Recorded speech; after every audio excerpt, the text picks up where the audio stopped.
All right, guys, what's going on? This is part two of the same sales call I was just breaking down. Split this video in half, so right now we're going to play the last 20 minutes of the call. Hope you guys enjoy. I sold this, and this place I'm looking at right now is kind of like in a litigation type thing between two brothers that Sunny May is going into their hands now because of some kind of a foreclosure or something. Oh, Fannie Mae. There's Fannie Mae. Yeah, it's like a foreclosure. Yeah. So anyway, if I could pick this thing up for a decent amount of money, I would say to myself, whatever I get for this house, I'll pay cash for that condo. Yeah. Okay, so right now we're creating a pretty good gap, but the only problem is there's not enough pain and urgency regarding this property and what she's missing out on in order for her to sell to me at that reduced price, to get to where she wants to go. So basically, this house is kind of holding her back. She's sick of the cold winter. She's sick of maintaining the property. It's in really good condition, but she's tired of just keeping it, in that good condition. And she really wants to go down to Florida and play golf a lot more and have better weather. And so we have a pretty good gap kind of set up here, but there's not that much emotion involved in this sale. I wasn't hearing those words like, I'm just sick of it. I'm tired of it.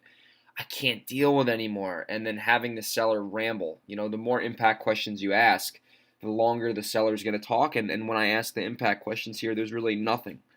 So that's why I kind of resort back to going negative. However, she's basically telling me right now she wants to buy this condo, and it's like kind of in foreclosure right now in Florida, and she's waiting for the bank to do something with it. So I'm trying to figure out how much money she's going to actually need to buy this condo, and she has a mortgage on this property.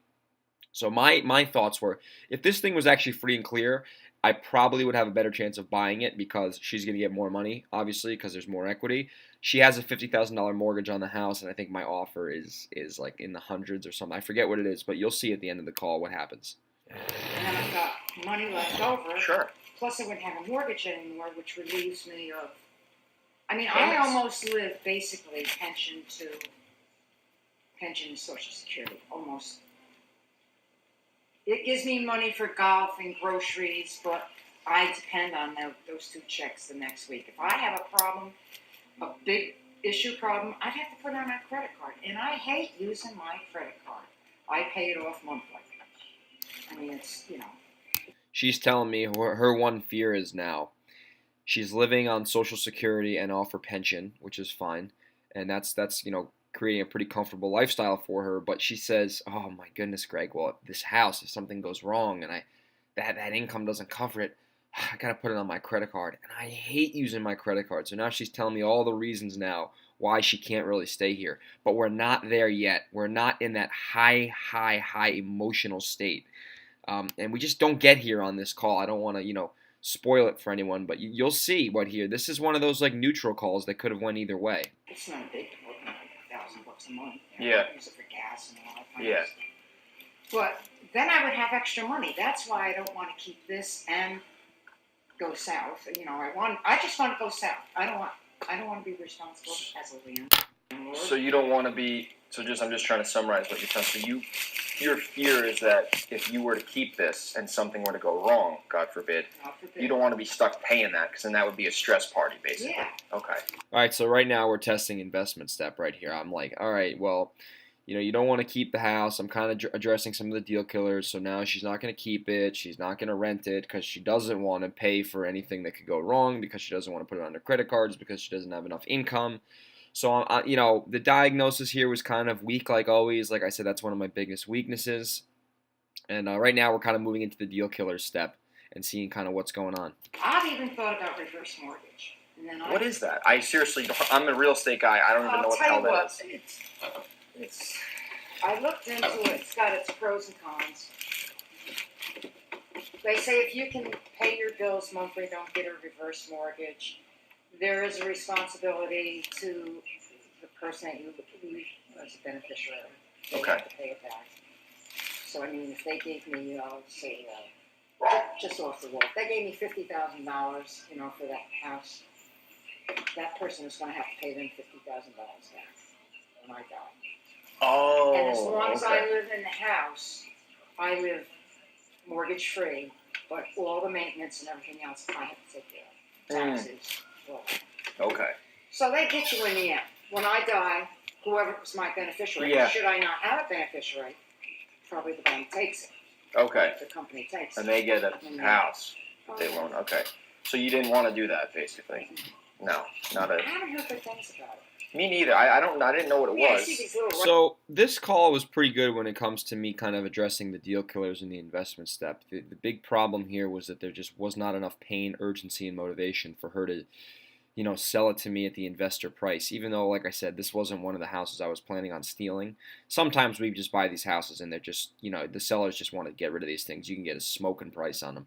This one, I honestly made an intelligent offer, and the numbers couldn't work for her. Basically, she couldn't sell it at my price in order to go to Florida. And that's sometimes, guys, you're not going to close everyone. Your goal is not to close everyone. You're not trying to be a, ABC, always be closing kind of person. The goal is to have an honest conversation with people, to make sure you're following the sales process correctly, asking the right types of questions, not getting emotionally involved in these sales. And if you follow the process correctly to the T, the natural outcome of a productive sales call in front of a correct prospect most likely will be a close.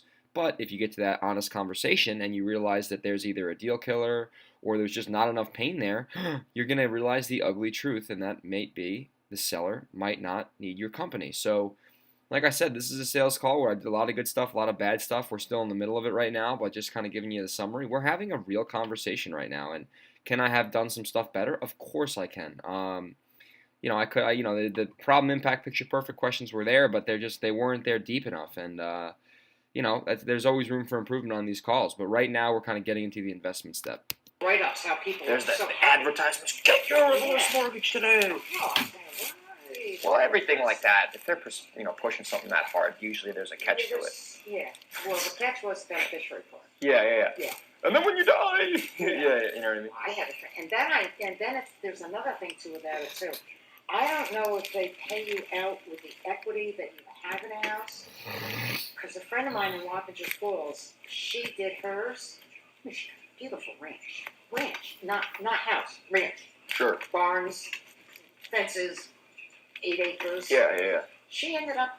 She needed the money down. She ended up. I mean, the house was worth like $450. Sure. She ended up with $15,000 to do it.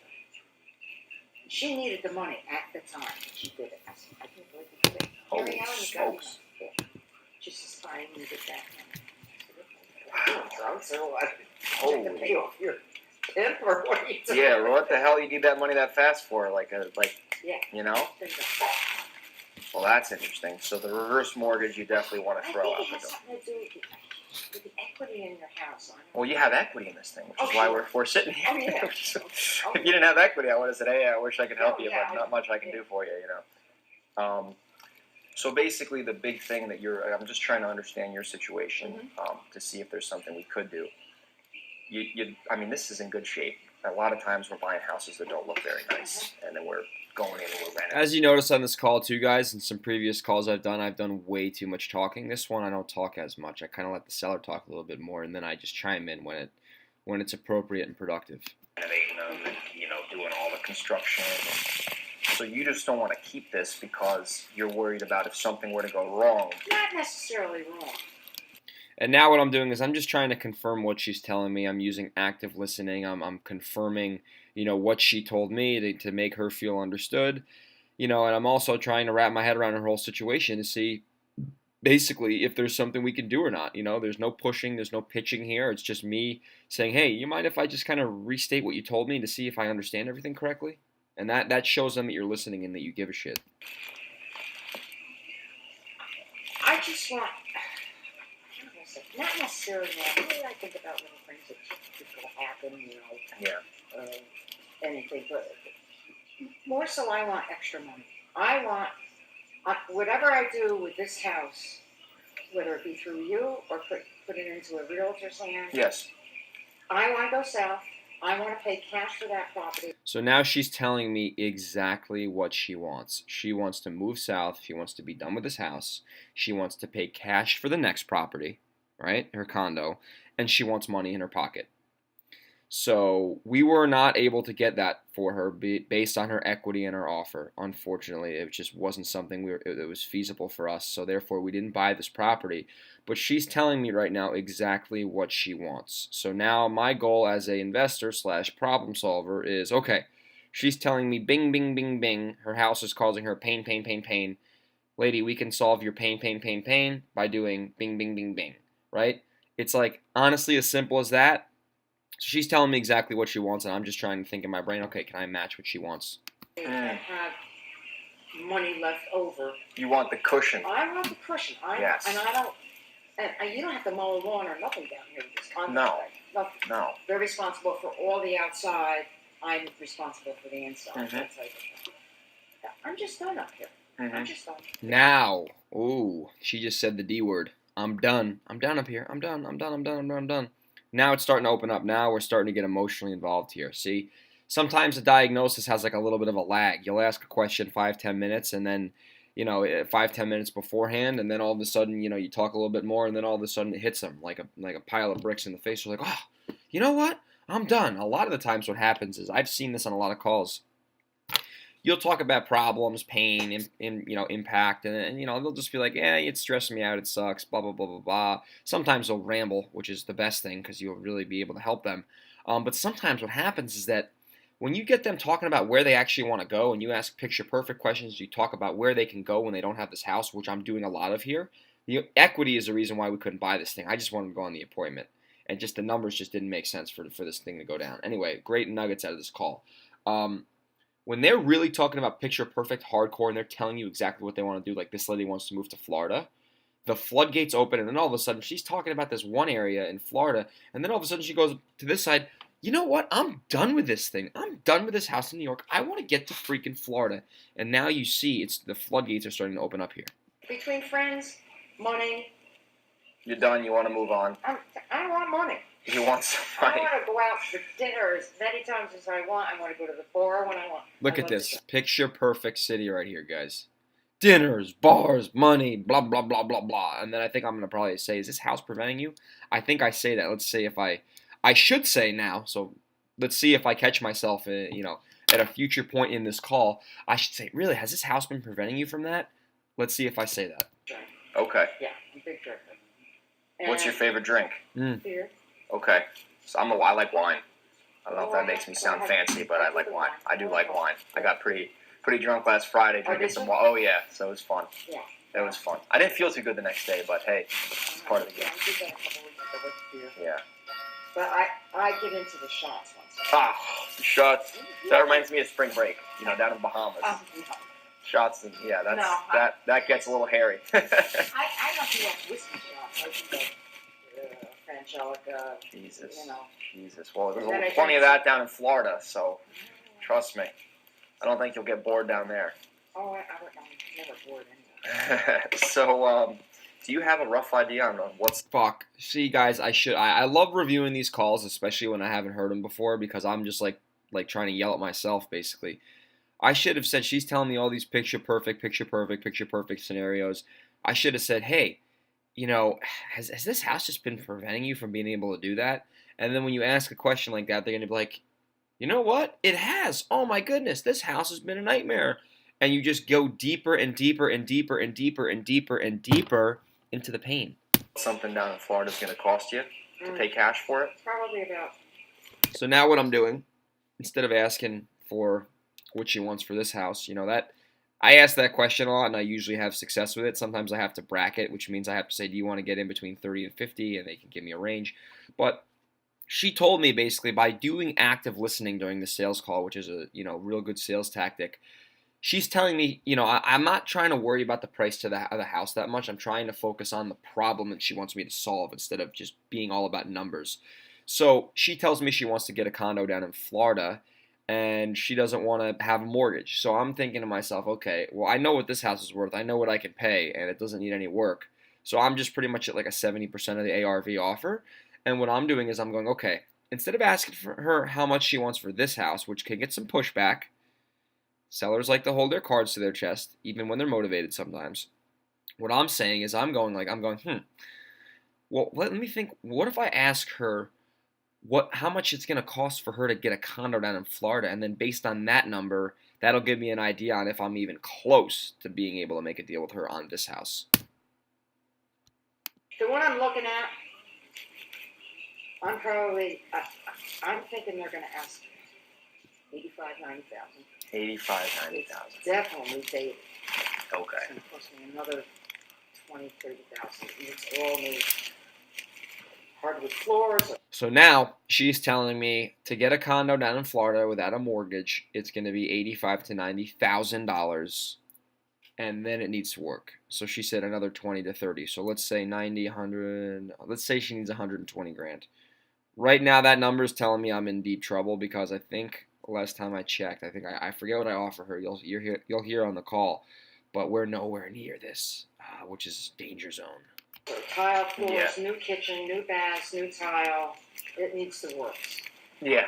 Okay. So it'll probably end up costing me maybe 120, 125. So that's what you kind of to get in and buy that Right. cash without doing a mortgage, obviously. That's why I'm here to begin with. Yeah, and they have what they call an HMO, the homeowners. Oh yeah, I think it's and it was cheap. homeowners. Yeah, It was like $300 a month. Okay, that's a layup. Yeah. That's nothing. I mean, that's the maintenance on this house, right? Yeah, definitely. Except you're in the palm trees. Yeah. So you need 120 to get that, hypothetically, if you do renovation. Hypothetically, yeah. And then how much do you want in your pocket? So now, like I said, we're not really talking about how much she wants for this house because that doesn't really matter, because what she really wants is to have cash to buy the second house and then have money in her pocket. So she needs $120,000 to buy a condo with cash down in Florida, and then she's going to need some money to renovate it. So that's how we got to the 120. And then she said she wants some cash in her pocket to live on, just on the side. So this one, unfortunately, guys, the number, like, there was pain, it wasn't crazy pain, like, oh my God, my arm's broken, I need to go to the hospital right away kind of pain. It was more just kind of like, yeah, this is a pain in the butt, like, this house is a nightmare, like, she wasn't broke, the house was in great shape, like, it was more just kind of like more of opportunity pain, I think. It's more, because pain isn't always real negative, sometimes it's positive, like, I want to get to Florida, which is what this lady wants to do. So that's another little nugget for you guys. Like, sometimes pain is really towards the positive. But so the issue here was basically, the value of the house with her mortgage and then what she needed to move to Florida. Like, I just couldn't do anything, on our business model, which is, our business model is more of just buying cash and then flipping. Like, we don't do a lot of sub-twos or lease options. We just kind of stay away from that. That gets a little hairy up by where I live in New York with attorneys. There's a lot of red tape and people, I don't know. It's just that's not our model. So our model is just honestly kind of a one-stop wholesale shop, and I bet you we leave a lot of money on the table because we pretty much have one type of offer, which is either a cash offer, and that's about it. So it is what it is. But either way, on this one, like I said, we're gonna get more into the meat here. We got about 13 minutes left on the call, but a little nugget for everyone right now is that, a lot of the times when I started, I was very like cookie cutter, like, oh my God, what do you want for the house? What's it worth? What's the work? Blah, blah, blah. But you see on this one, I'm taking that consultative sales approach and I'm asking her those questions to really find out where the pain and opportunity lies.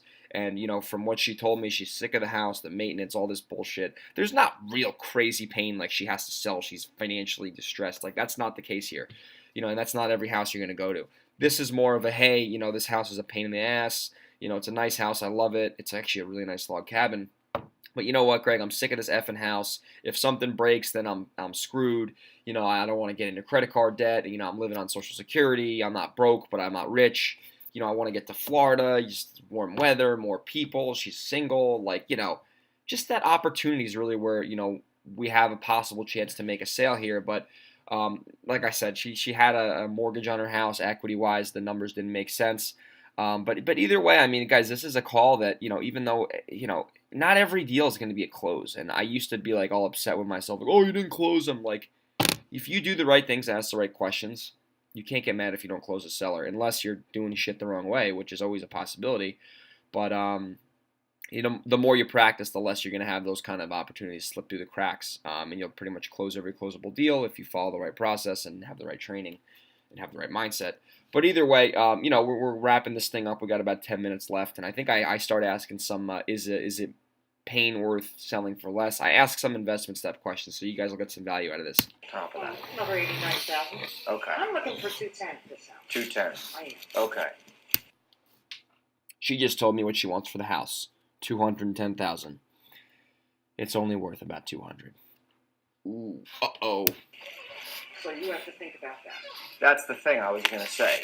We have this conversation. I know why you want to sell. I know the house, you just want to be done with it and move on.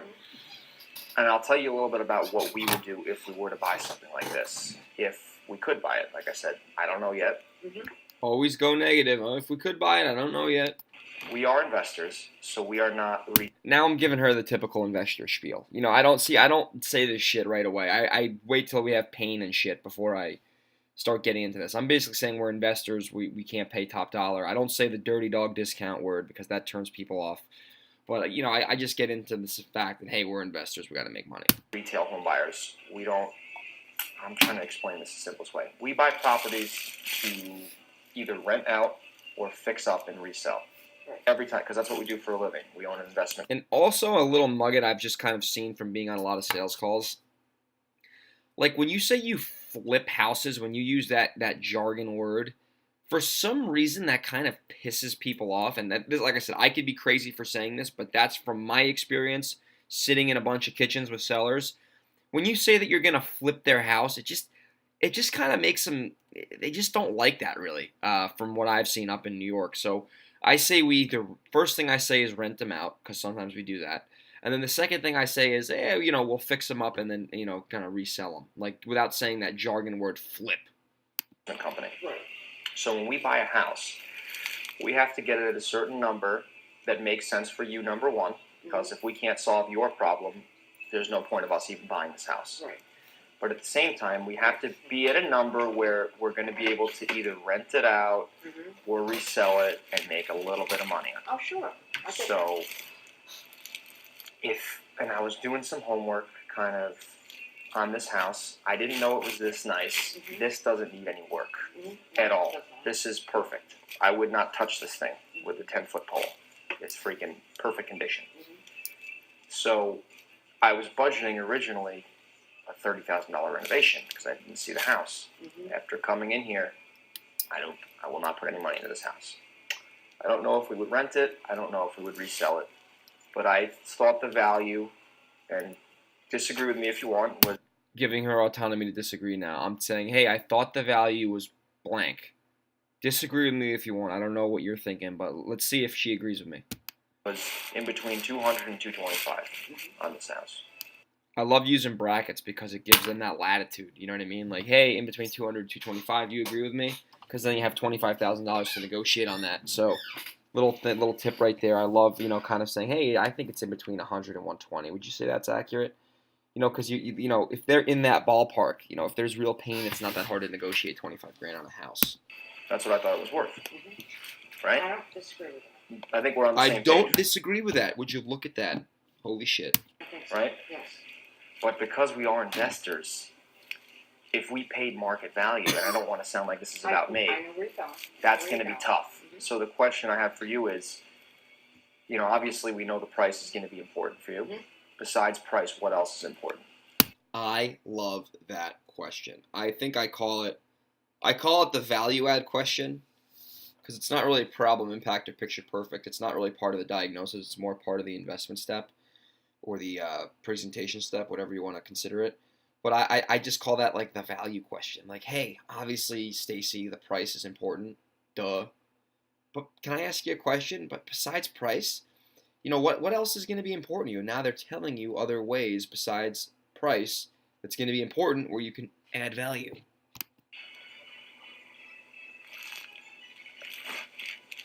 Now she's thinking, Greg, that's an interesting question. Let me think about that for a second. We got some music playing in the background too. This is funny. Okay, so it's just about price. Now we're fucked. Now we're fucked because I asked that question. I forget what her name was. This is kind of embarrassing. I go on so many of these calls. Hey, besides price, what else is important to you? I can't think of anything. Oh my goodness, that's not good. If it's just going to be about price a lot of the times, especially when there's still a mortgage on the house, you most likely will not buy the property unless there's so much pain they're willing to give up that equity. But this one, like I said, I thought this was going to be a listing right off the bat, just because of the condition of the house. It was super nice. So I asked her that value add question right there. You know, we have pain, we got diagnosis. I haven't even made my offer yet. See, I'm not making my offer right away. I'm waiting till the end to make the offer. I asked her, besides price, what else is important, and she said nothing. So now I know I'm kind of screwed. So there's really nothing else I can do to help her besides give her the price she wants, which is a lot of times if it's going to be that price, you're going to lose in this business.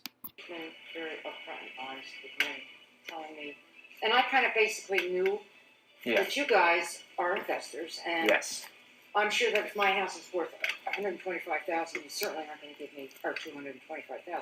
You certainly aren't going to give me $225,000 No. because then I'd love to. I just couldn't. Yeah, you know, just can't. unless you want to pick me up at the bankruptcy court. You know, we can go golfing after. You have to pay for me though. I don't want to do that. So No, I know. So that's- I don't think. I mean, if I have questions, I can always call you. So.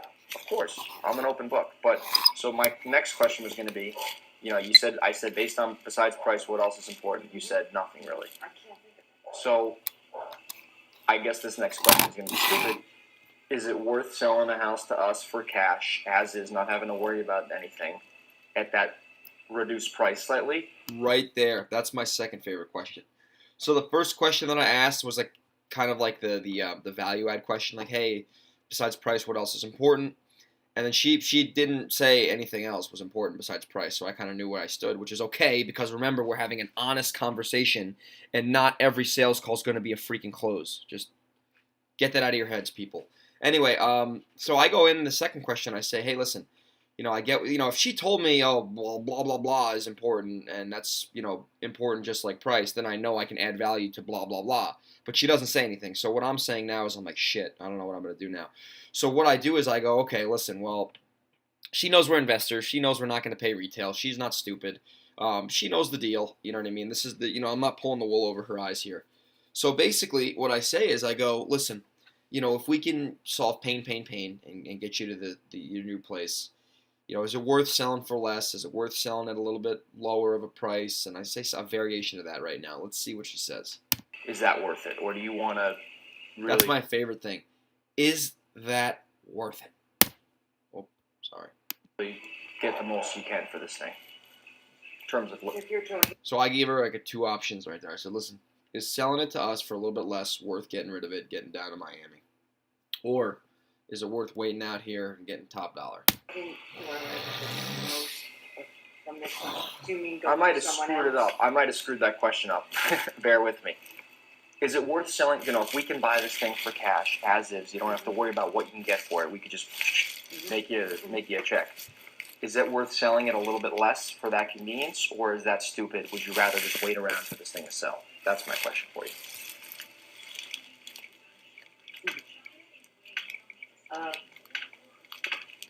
I'm afraid to answer that question. You can answer. I'm not. Listen, I buy a ton of houses. We get a lot of yeses. We get a lot of no's. Well, kind of We get more discouraging. no's than yeses. I don't expect to buy any house I I come expect into. you to give me a reduced price. I'm not. Okay. I'm not saying what you're talking about. I don't know what you're thinking money-wise. I have no So I idea. kind of asked her like a high-level question, and I kind of confused her, and now I'm like kind of like, oh shit, oh my god, like I hope I didn't make her not okay. So now I'm trying to like fall on the sword and like do all these types of sales tactics to like not make her feel like shit, because that was kind of like a fancy-ass question. I thought I was kind of slick Rick there, so now she's a little confused, and I feel like an idiot, so I'm trying to just like kind of uncoil that issue. Yeah. What Well, you're thinking. Yeah, I mean, I thought it was going to be lower, but seeing the condition of the house, it's much higher than I anticipated because it's in great shape. And we could maybe hold it as a rental and pay a little bit more for Well, it. I also, I don't have to, if there's things here I don't want to take, I don't have to take them. You could leave it, I mean, whatever you want I to. would not, there's minimal things. I have a friend, a couple friends that would probably, Yeah. now they could take like the sofa. Yeah, But whatever sofa, you'd want to. fridge, You could take whatever you want to take and leave whatever you want to leave. That's kind of part of our service. You know what I mean? If I. So, Excuse me. I don't know if that question got you thrown off, but I mean, if we could come up with something where we could take this thing for cash instead of you having to worry about someone getting a loan, is it worth selling at that little bit of a reduced price? Or is it worth, hey, you know what, Greg, you're a nice guy. I'd rather really wait around a year and wait for this thing to sell. That's my question. I'm not putting it on the market. You're not. Why not? I told you before I'd like to get out of here as soon as I can. Okay. I mean, it would be probably 6 months. Sure. But you don't want to list it now. I don't want to list it. Why? But why not? Okay, so now I'm thinking I was fucked. I was like, uh-oh, this is not good. I'm getting smoked on this call. And all of a sudden, I start acting not okay, and she starts selling herself now. So now she's telling me, I just want to get out of here. I think it's worth selling for less. And now I start going, because I know there's still a couple more objections before I can make like an intelligent offer. Giving her the autonomy of a yes or a no. There's no pressure. You can give us a no if this is not going to work. And now I'm like, okay, well, we haven't talked about an agent yet. And you always need to talk about listing the house before you make an investor offer, because usually if you don't do that, if it's a decent house and the seller isn't like fucked, they're going to list the house with an agent, which is logical to do. So basically, I'm like, hey, listen, have you thought about using an agent? Now she's telling me she doesn't want to list the house. So now I'm like, well, okay, this person is motivated. They don't want to sell this stupid thing with an agent. They don't want to keep it. They don't want to rent it. I asked the value question, the prices. So I knew the one issue. So basically, the two questions that I asked about 5 minutes ago with besides price, what else is important to you? She answered that the honest way, like for her. So she was like, hey, like honestly, it's going to be about price. So I knew I was kind of screwed. But then I asked her, is it selling a little bit less? Is that worth it, to get rid of it? And she said, yes, it is worth it. So I'm kind of like stuck in the middle here. I don't really know what to do here. But I knew that this is like this one honestly can go either way at this point, because I'm going to start to tell her why she should list it. And then she's telling me why she doesn't want to list it. I'm just using psychological reactance here to get her to disqualify an agent, because she doesn't really want to use an agent. And you'll see what happens on this call. This is, like I said, this is one of those calls that's been on my phone for a while. I went on this thing like a month ago. And, it was a pretty good call. But, like, I have so many of these, I just like to handpick them kind of. But I think this one we can actually get a lot of value out of. It's a 2-part video. I mean, I think this is actually running pretty long. This is 32 minutes. So you'll get about 5 minutes left on this thing. So let's wrap it up from here. I'm not a realtor either. I'm not trying to pitch you on a listing. I'm just trying to see what's going on. Yeah. I just thought it'd be a whole lot quicker. I wouldn't have to have a lot of people walking No one. No one. I would. She's selling herself now when she doesn't want to list it. I'm just like, oh my god. She might sell the house to me. This thing is nice. By the way, this is a sick log cabin in the woods. Like, I would buy this thing to have as like a vacation house, but right now we're not. Our business model is not supporting that. Like, we can't just go shell out $200 for a cabin in the woods yet. We got to have a couple more deals for that to happen. So right now, I mean, I'd love to buy this thing just to live in it, but that's just not feasible right now. I would keep that promise with you. We would not. We would make this very simple. I mean, they set up appointments. You got people coming every Sunday and every Saturday, and yeah. I'm not into that. That's what they do, yeah. That's the thing I like to look at it. It's like there's two avenues you can go down. You can do the sell to the investor at a little bit less, and I'm upfront with you about that. I'm not gonna promise you something. Right. I'm not. And you could, because our service fee is getting the house at a little bit lower in the price because we're gonna make money on it. Or you can go with a realtor. You can list it for the market price, and you can wait around for a buyer. Well, they're gonna. Yeah. Me down anyway. Yeah, it's the same thing. At the end of the day, you'll get a little bit more with an agent, but you're going to wait a year. Yeah. With us, you're going to get less off the top, but you're going to have the peace of mind saying, hey, my house is sold, I don't have to worry about it. Basically what I was thinking. Okay. You don't want to do that? I don't think I want to do that. Okay. So that was what I was going to do. In all actuality, I've been getting letters from you. I got 3 letters from you. We market really aggressively, just call them and see what they're all about. That's what, that was it. Yeah, it's funny. Well, when we send those, it's funny. We don't even know if you're looking to sell or not. We like Montgomery, we like Middletown. A friend of mine said to me last night after golf, he says, how did he get your phone number? I said, he went to the phone big and closed his eyes and put his finger down. She said he did. I said, I'm not really No, sure. we probably send 5,000 postcards a month. Yeah. So I mean, you have equity. This is a 3-bed house, right? Yeah. It's in Montgomery. Right. So those are 3 things we look for. Yeah. We like to buy 3-bed houses in Montgomery, in Middletown, Chester, Monroe. Right. And you have equity. You've probably lived here for 5 years or more. Oh yeah. So that's it. That's a lead. You know what I mean? So we don't know if you're looking to sell or not. You called us, so maybe yeah. So do you have any other questions for us? No. Okay. Like I said, if I think of something, I can do my day. Okay. So do you mind if I share with you kind of what we would do to make you an offer, how it kind of would look? Yeah. And then you can let me know, yay, that's good, or no, Greg, that's I don't want that. Mm-hmm. Thanks for coming over, but no. Ultimate advance agreement right there. And now what I'm doing is this is a logical seller. This is not one of those sellers where you can just like spit out a lowball offer and just like have them like take it to the face. This seller, I'm gonna have to logically like run through the logistics on like how we would buy this house because it's a nice house and shit. So I do a pretty good job explaining what we'd be able to do. This is the presentation step, I guess. Oh, thanks. You know what I mean? What we do to make an offer is that we both agree usually what the value of this home is, right? In this condition, this doesn't need any work, and I go in a bajillion houses. This is fine, So once we figure out what the house is worth, as investors, we have to buy a certain percentage of that price because that's going to leave us that difference is where we're going to make our money. Right. Reselling it, renting it, whatever. Right. So that's kind of our fee if you look at it like that. So pretty much we buy about 70% of what the home is worth. And then if there were repairs, we would have to subtract those repairs. On this house, no repairs. Mm-hmm. So basically our offer is going to be about 70% all cash what this house is worth. And that's what we would pay for it. So I don't know if that's something you'd be interested in or not, but that's really how we make an offer as an investor. 70% of the house is a cash deal. You could sell for 95 with an agent, wait around, or you could take the investor offer at 70% and be done with the house. So that's kind of where we're at. So when are you making an offer? I can run some numbers right now on my phone, if that's okay. Oh my goodness, Cool? this is so funny. If you guys want to laugh, stay tuned for the next minute because this lady's about to punch me in the face with this offer. So I'm thinking right now, I want to give you guys a little skinny on what I think right now in my brain. I'm thinking right now, we just went through all these objections. She seems like she's a qualified prospect, which she pretty much is. I mean, she doesn't want to list it. She doesn't want to keep it. She wants to sell it. She's sick of the house.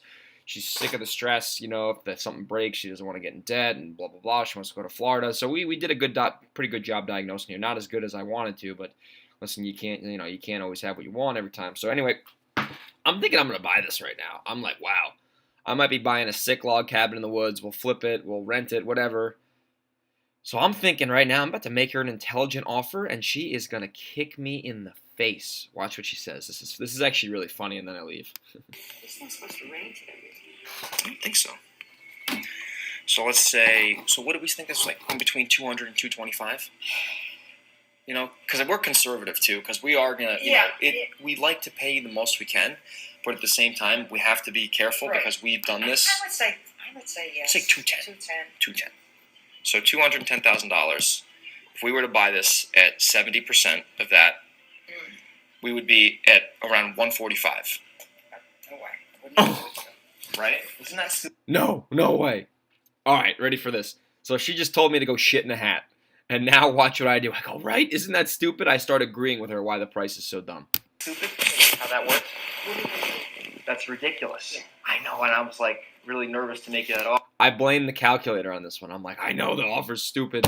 Your offer at 70%. Oh my God, it's 145. I know it's stupid. You're never going to do that. I just start going just as negative as she is. Offer. No, I didn't even touch it. That's so dumb. I'm sorry if I offended you. It's all right. Now I'm falling on the sword so hard. Now I'm just like acting like a complete idiot on purpose. Whole sales tactic, guys. It's called empathy. Acting less okay than the person to make them feel more okay. It's all psychology. So now I made her this offer that wasn't even that low ball. It was like honest 70% of what the house was worth. and I blamed it on. I literally did it on the calculator like in front of her, and she's just like, "Oh my god, get the f out of my house, you loser." Oh, I just wanted to see where you were at and Yeah. what was happening. No. bam, it's over. Yeah. That's it. Yeah. So that's. I think you should list it now that it's over. I mean, Jesus. Now that it's over, now I end the call. Obviously, we went for that no, and I don't think I talked about. See what I should have done here was I should have said, well, now that it's over, what are you going to do about pain? What are you going to do now that I can't buy it? I don't think I did that here. Sorry about that. That was No, like. you made me- Now I made feel me really consider uncomfortable. staying here. Just hang out here. No, I appreciate you coming over and explaining everything. Yeah. See, now I got to see on this call. I should have said, you know what? Now that it's over, I can't buy your house. What are you going to do? Like, are you just going to have to stay here and deal with something breaking and getting in debt? You can't go to Florida? You know, and I didn't do that. I think I just was like, oh, okay, cool, have a nice day. Yeah. Sorry. Yeah.